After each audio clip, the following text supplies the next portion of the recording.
Hello everyone, share it with me episode 1ல் என்ன பேச போகிறோம். நம்ம சின்ன பிள்ளையாக இருந்தப்போ கண்டிப்பாக நமக்குன்னு ஒரு எய்ம் இருந்திருக்கும். அப்படி ஆகணும் இப்படி ஆகணும்னு. பட் நம்ம பெரியவங்க ஆன அப்புறம் சில பேர் அதை அச்சீவ் பண்ணியிருப்பாங்க, பல பேருக்கு அதை அச்சீவ் பண்ண முடியாமல் இருந்திருக்கும். எனக்கு கூட சின்ன வயசில் ஆர்ஜே ஆகணும்னு ஆசை இருந்துச்சு. ஆனால் என்னால் ஆக முடியல. பட் ஸ்டில் என் மனசில் ஏதோ ஒரு ஓரத்தில் அந்த ஆசை இன்னும் இருந்துகிட்டே தான் இருக்குது. இப்போ கூட அப்பப்போ என் ஃப்ரெண்ட்ஸ் கிட்ட ஆர்ஜே மாதிரி பேசி காட்டுவேன். இந்த மாதிரி நீங்களும் ஆசைப்பட்டு அச்சீவ் பண்ண முடியாமல் ஓனாக ஆக்ட் பண்ணி பார்த்துருப்பீங்கள்ல, அந்த ஆசையை share it with me. Bye, take care. Hello everyone, share it with me episode 1ல் என்ன பேச போகிறோம். நம்ம சின்ன பிள்ளையாக இருந்தப்போ கண்டிப்பாக நமக்குன்னு ஒரு எய்ம் இருந்திருக்கும். அப்படி ஆகணும் இப்படி ஆகணும்னு.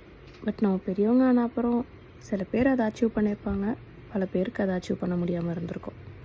எனக்கு கூட சின்ன வயசில் ஆர்ஜே ஆகணும்னு ஆசை இருந்துச்சு. ஆனால் என்னால் ஆக முடியல. பட் ஸ்டில் என் மனசில் ஏதோ ஒரு ஓரத்தில் அந்த ஆசை இன்னும் இருந்துகிட்டே தான் இருக்குது. இப்போ கூட அப்பப்போ என் ஃப்ரெண்ட்ஸ் கிட்ட ஆர்ஜே மாதிரி பேசி காட்டுவேன். இந்த மாதிரி நீங்களும் ஆசைப்பட்டு அச்சீவ் பண்ண முடியாமல் ஓனாக ஆக்ட் பண்ணி பார்த்துருப்பீங்கள்ல, அந்த ஆசையை share it with me. Bye, take care.